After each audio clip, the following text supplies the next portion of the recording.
Imagine this, the year is 1979. In the cold, silent expanse of space, a US satellite, designed to be the world's watchdog, spots something utterly baffling. Over the vast, dark waters of the South Atlantic, a fleeting, ghost-like double flash illuminates the night sky. One bright, intense burst, followed by a second, slower one. This was a signal governments would scramble to understand, and then to bury.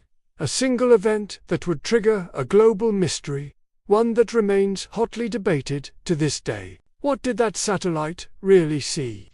And why was the truth so hard to find? This is the story of the Vela incident, the double flash that shook the world. To understand this event, we need to go back to the height of the Cold War. The United States and the Soviet Union were locked in a tense standoff, and the fear of nuclear war was a constant shadow. In this climate of suspicion, the US launched the Vela program. Its satellites were our eyes in the sky, a sophisticated network designed for one single, crucial mission: to detect nuclear detonations anywhere on Earth, whether in the atmosphere, underwater, or in space. These satellites had seen it all, cataloging dozens of nuclear tests and providing invaluable data. They were built to reveal what nations tried to hide. But what Vela satellite 6911 detected on the quiet morning of September 22, 1979, was unlike anything its creators had prepared for. It wasn't a scheduled test. It wasn't announced. It was a complete and total surprise that came out of the darkness of the Southern Ocean. Let's break down exactly what happened. At precisely 0:53 Coordinated Universal Time, the satellite's sensors were triggered. The data that streamed back to Earth painted an unmistakable picture. First, an intensely bright, extremely short flash of light. Then, a fraction of a second later, a second, longer, and less intense flash. This two-humped light signature was the classic calling card of a nuclear explosion. The first flash is the initial detonation, a blast of heat and light so intense it creates a rapidly expanding fireball. This fireball is so hot that it momentarily becomes opaque, blocking the light from within. As it cools and expands, it becomes transparent again, releasing the second, longer pulse of light. This specific pattern had only ever been seen during nuclear detonations. There was no ambiguity in the data itself. The satellite did its job perfectly. It reported what it was built to see: a lower-yield atmospheric nuclear explosion, somewhere between 2 and 3 kilotons. The location was chillingly remote, in the middle of nowhere between Africa and Antarctica.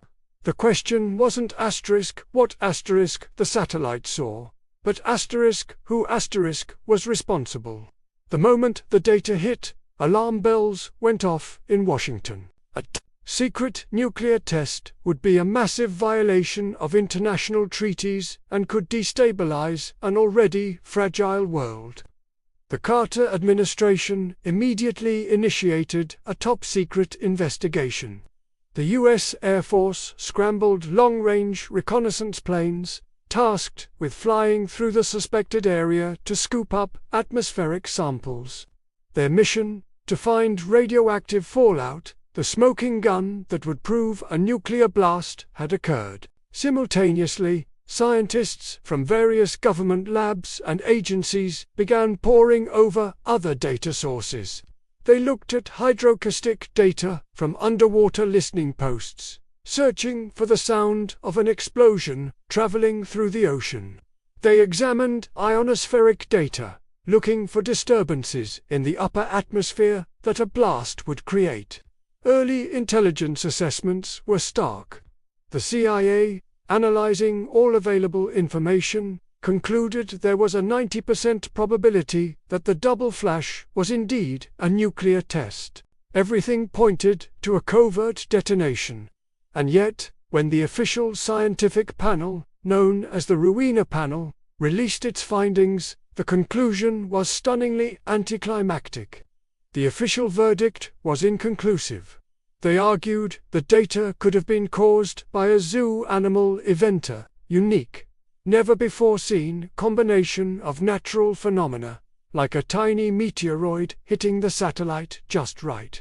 The case was officially closed, but the mystery had just begun. With the official explanation leaving so many questions unanswered, theories began to swirl, and they haven't stopped since. The leading theory, supported by many intelligence analysts and journalists, points to a clandestine joint operation between two nations, apartheid-era South Africa and Israel. At the time, South Africa was known to have a nuclear weapons program, and Israel was widely believed to possess them, though it maintained a policy of deliberate ambiguity. A secret test in such a remote location would have allowed them to verify their weapons design without attracting global condemnation. Proponents of this theory point to corroborating intelligence, including sightings of an Israeli naval task force in the area around the time of the flash. But other explanations persist. Could it truly have been a satellite malfunction? Some argue that an aging sensor could have glitched, or that a small piece of space debris hitting the satellite could have created a false signal. Then there's the meteor theory that a small, fast-moving meteor entered the atmosphere and burned up in a way that perfectly mimicked a nuclear flash. A one-in-a-million coincidence. The mystery deepened with every new possibility, creating a puzzle with pieces that just didn't seem to fit. Without concrete physical evidence, each theory remained just that, a theory. The true impact of the Vela incident goes far beyond a single flash of light. It became a defining moment where science, intelligence, and politics collided in a fog of secrecy.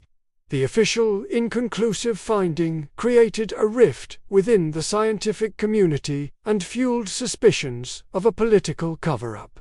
Why would the US government downplay evidence of a nuclear test?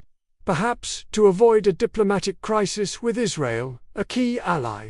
Or maybe to prevent the collapse of nuclear non-proliferation talks by not having to publicly acknowledge that new countries had joined the nuclear club.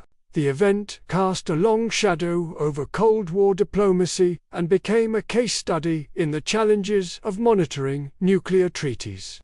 It demonstrated that even with the most advanced technology, absolute certainty can be elusive.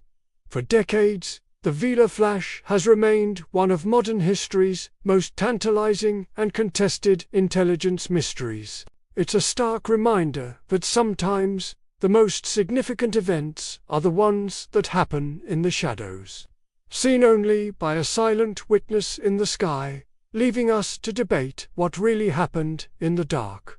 And so, we're left where we started, with a flash, and then silence. No country ever claimed responsibility.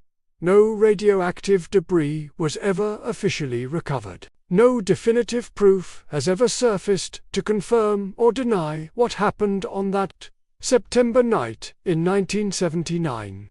We have the satellite S data, which clearly points to a nuclear bomb. And we have an official report that suggests it might have been anything but. Was it a secret test that redrew the nuclear map of the world? Was it an incredibly elaborate cover-up to protect sensitive alliances?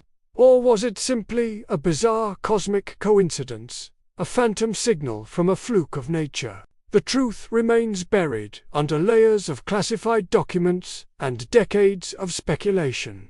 Now, I want to hear from you. After hearing the evidence, what is your theory? Do you believe it was a secret nuclear test by Israel and South Africa, a satellite glitch, or something else entirely? Let us know what you think in the comments below.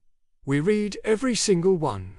If you find these unsolved historical mysteries as fascinating as we do, make sure to hit that subscribe button and ring the bell so you won't miss our next investigation. Thanks for watching, and we'll see you in the next video.